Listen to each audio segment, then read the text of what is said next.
ಶೃಂಗೇರಿ ಪಟ್ಟಣದ ಹೊರವಲಯದಲ್ಲಿರುವ ಸ್ವಾಮಿ ವಿವೇಕಾನಂದ ಸಿಬಿಎಸ್ಇ ಶಾಲೆಯ 2023-24ನೇ ಸಾಲಿನ ವಾರ್ಷಿಕ ಕ್ರೀಡಾಕೂಟ ಸಮಾರಂಭ ಜರುಗಿತು. ಬುಧವಾರದಂದು ನಡೆದ ವಾರ್ಷಿಕ ಕ್ರೀಡಾಕೂಟ ಸಮಾರಂಭಕ್ಕೆ ಮುಖ್ಯ ಅತಿಥಿಗಳಾಗಿ ಅಡ್ವೊಕೇಟ್ ಭೀಮಸೇನ್ ಬಾಗಿ, ಬಸಯ್ಯ ಮಠಪತಿ, ಸಮದ್ ಬೇಗ್ ಇನಾಮದಾರ್, ಉಮರ್ ಫಾರೂಕ್ ಮುಲ್ಲಾ, ಕಿರಣ್ ಇಮಗೌಡ್ನವರ್, ಅನ್ನಪ್ಪ ಮಾಳಗೆ, ಗೋಪಾಲ್ ಚನ್ಗೌಡರ್, ಅಪರಾಯಗೌಡ ಪಾಟೀಲ್ ಆಗಮಿಸಿದ್ದರು. ಪ್ರಾರಂಭದಲ್ಲಿ ವಿದ್ಯಾರ್ಥಿನಿಯರು ಪ್ರಾರ್ಥನಾ ಗೀತೆ ಮತ್ತು ಸ್ವಾಗತ ಗೀತೆಯೊಂದಿಗೆ ಅತಿಥಿಗಳನ್ನು ಬರಮಾಡಿಕೊಂಡರು. ಸ್ವಾಮಿ ವಿವೇಕಾನಂದ ಶಿಕ್ಷಣ ಸಂಸ್ಥೆಯ ಅಧ್ಯಕ್ಷರಾದ ಅಶೋಕ್ ಪಾಟೀಲ್ ರವರ ನೇತೃತ್ವದಲ್ಲಿ ಜರುಗಿದ ಕ್ರೀಡಾಕೂಟ ಸಮಾರಂಭಕ್ಕೆ ಮುಖ್ಯ ಅತಿಥಿಗಳು ಕ್ರೀಡಾ ಜ್ಯೋತಿ ಪ್ರಜ್ವಲಿಸುವ ಮೂಲಕ ಚಾಲನೆ ನೀಡಿದರು. ನಂತರ ಮುಖ್ಯ ಅತಿಥಿಗಳು ಗುಂಡು ಎಸೆತದೊಂದಿಗೆ ಕ್ರೀಡೆಗಳಿಗೆ ಚಾಲನೆ ನೀಡಿದರು. The flame symbolizes the light of spirit, knowledge.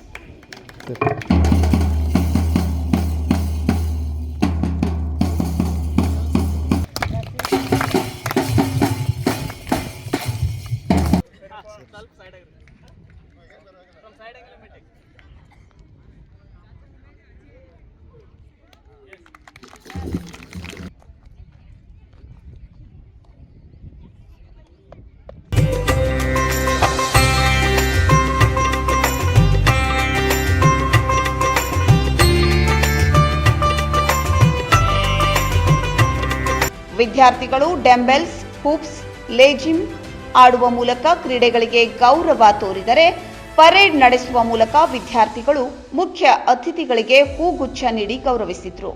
अभिनंदन एक्टिविटीज के लिए होशियार, अभिनंदन एक्टिविटीज ड्रम के साथ एक साथ शुरू कर.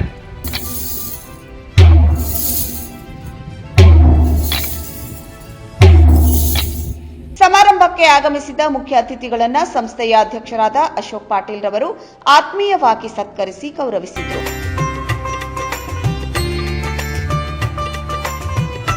Thank you, sir. Next, I would like to introduce our another guest, Basayya Matpati, and I also request our chairman, sir, to welcome him by garland and to do Kumkumarchana. Thank you, sir. Next, I would like to introduce our another guest, Samit Bag Inamdar, and I also request our chairman, sir, to welcome him by garland and to do Kumkumarchana. Thank you, sir. Next, I would like to introduce our another guest, Umar Farooq Mullah, and I request ಪ್ರಾರಂಭದಲ್ಲಿ ಶಿಕ್ಷಣ ಸಂಸ್ಥೆಯ ಅಧ್ಯಕ್ಷರಾದ ಅಶೋಕ್ ಪಾಟೀಲ್ ರವರು ಅಧ್ಯಕ್ಷೀಯ ಭಾಷಣ ಮಾಡಿದರು.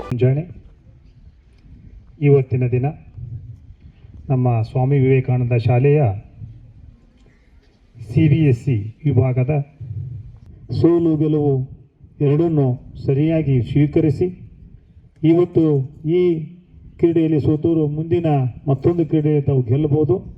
ಅದು competition ಅಂತಲ್ಲ, ಪೈಪೋಟಿ. ಅದು ಯಾವ ರೀತಿಯಾಗಿರ್ಬೇಕಂದ್ರೆ ಆರೋಗ್ಯಕರವಾದಂಥ ಒಂದು ಪೈಪೋಟಿ ಇರಲಿ. ಈಗಾಗಲೇ ನಿಮಗೆ ಹಲವಾರು ಕ್ರೀಡೆಗಳು ಪ್ರಾರಂಭ ಆಗ್ತಾ ಇದ್ದಾವೆ. ತಾವೆಲ್ಲ ಅದರ ಭಾಗವಹಿಸಿ ಅಂತಕ್ಕಂಥ ಒಂದು ಸಂದೇಶವನ್ನು ಈ ಮೂಲಕ ಇಡುತ್ತಾ ಈ ಒಂದು ಕಾರ್ಯಕ್ರಮಕ್ಕೆ ಆಗಮಿಸಿದಂಥ ಎಲ್ಲ ನಮ್ಮ ಗಣ್ಯಮಾನ್ಯರಿಗೆ ಮತ್ತೊಮ್ಮೆ ವಂದಿಸುತ್ತಾ, ಹಾಗೂ ನಮ್ಮ ಶಾಲೆಯಲ್ಲಿ ಈಗಾಗಲೇ ಸೇವಿಸತಕ್ಕಂಥ ಈ ಒಂದು ಕ್ರೀಡಾಕೂಟದ ಜವಾಬ್ದಾರಿ ವಹಿಸಿಕೊಂಡಂಥ ಎಲ್ಲ ಶಿಕ್ಷಕರು. ನಂತರ ಮುಖ್ಯ ಅತಿಥಿಗಳಾದ ಭೀಮಸೇನ್ ಬಾಗಿ ಮತ್ತು ಗೋಪಾಲ್ ಚನ್ಗೌಡರ್ ಕಾರ್ಯಕ್ರಮ ಉದ್ದೇಶಿಸಿ ಮಾತನಾಡಿದರು. ಆಚಾರಕ್ಕೆ ಅರಸಾಗು, ನೀತಿಗೆ ಪ್ರಭುವಾಗು, ಮಾತಿನಲ್ಲಿ ಚೂಡಾಮಣಿಯಾಗು ಕಂದಯ್ಯ, ಜ್ಯೋತಿಯನಾಗು ಜಗಕ್ಕೆಲ್ಲ ಎಂಬ ಪೂಜ್ಯರು ಹಿರಿಯರು ಹೇಳಿದ ಮಾತಿನಂತೆ 23ನೇ ಒಂದು ವಾರ್ಷಿಕೋತ್ಸವದ ಈ ಒಂದು 23 ಸಾಲಿನಲ್ಲಿ ಭಾಗವಹಿಸಿ ಕಬಡ್ಡಿ, ಖೋ ಖೋ, ವಾಲಿಬಾಲ, ಫುಟ್ಬಾಲ್ ಇವೆಲ್ಲ ನಾವು ನಮ್ಮ ಸ್ಕೂಲ್ದಾಗಿದ್ದಾಗ ಭಾಳ ವ್ಯವಸ್ಥಿತವಾಗಿ ಕಲಿಸ್ತಿದ್ರು. ಅವಾಗ ತಾಲೂಕು ಮಟ್ಟ ಕ್ರೀಡಾಕೂಟ ಹಿಂಗೆ ಇಷ್ಟು ಗ್ರೌಂಡ ಇಷ್ಟೆಲ್ಲ ಅನುಕೂಲ ಇರೋಕ್ಕಿಲ್ಲ. ಇವತ್ತಿನ ವಿದ್ಯಾರ್ಥಿಗಳಿಗೆ ಇಷ್ಟೊಂದು ಸಾಕಷ್ಟು ಅನುಕೂಲಗಳಾಗಿದ್ದಾವೆ.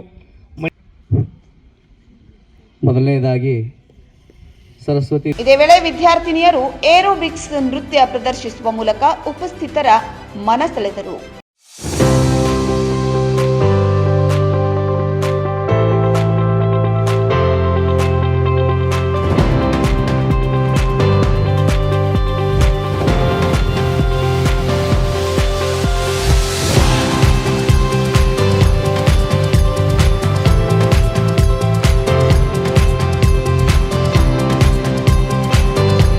ವಾರ್ಷಿಕ ಕ್ರೀಡಾಕೂಟದಲ್ಲಿ ಭಾಗವಹಿಸಿದ್ದ ವಿದ್ಯಾರ್ಥಿಗಳು ಅತಿ ಉತ್ಸಾಹದಿಂದ 100 ಮೀಟರ್, 200 ಮೀಟರ್ ಓಟ, ಖೋ ಖೋ, ಕಬಡ್ಡಿ, ಗುಂಡು ಎಸೆತ, ರಿಲೇ ಸೇರಿದಂತೆ ವಿವಿಧ ಪ್ರಕಾರದ ಕ್ರೀಡೆಗಳನ್ನು ಪ್ರದರ್ಶಿಸಿದ್ರು. ಕೊನೆಯಲ್ಲಿ 9ನೇ ತರಗತಿಯ ವಿದ್ಯಾರ್ಥಿನಿ ವೈಷ್ಣವಿ ಪಾಟೀಲ್ ವಂದನಾರ್ಪಣೆಗೈದರು. ಕ್ರೀಡಾಕೂಟ ಸಮಾರಂಭದಲ್ಲಿ ಶಿಕ್ಷಣ ಸಂಸ್ಥೆಯ ಆಡಳಿತಾಧಿಕಾರಿ ಅನಿಲ್ ಪಾಟೀಲ್, ಸ್ವಾಮಿ ವಿವೇಕಾನಂದ ಕನ್ನಡ ಮಾಧ್ಯಮ ಶಾಲೆಯ ಮುಖ್ಯೋಧ್ಯಾಪಕಿ ಸಂಜೋತಾ ಪಾಟೀಲ್ ಸೇರಿದಂತೆ ಸ್ವಾಮಿ ವಿವೇಕಾನಂದ ಸಿಬಿಎಸ್ಇ ವಿಭಾಗದ ಎಲ್ಲ ಶಿಕ್ಷಕಿಯರು ಭಾಗಿಯಾಗಿದ್ದರು. ಸತ್ಯಂ ನ್ಯೂಸ್, ಹುಕ್ಕೇರಿ. ವೀಕ್ಷಕರೇ, ನಮ್ಮ ಸತ್ಯಂ ವಾಹಿನಿಯ ಪ್ರತಿದಿನದ ಅಪ್ಡೇಟ್ ಮಾಹಿತಿಯನ್ನ ತಿಳಿದುಕೊಳ್ಳಲು ಸತ್ಯಂ ಟಿವಿ ಕನ್ನಡ ಯೂಟ್ಯೂಬ್ಗೆ ಸಬ್ಸ್ಕ್ರೈಬ್ ಆಗಿ ಹಾಗೂ ಬೆಲ್ ಐಕಾನ್ ಅನ್ನು ಕ್ಲಿಕ್ ಮಾಡಿ.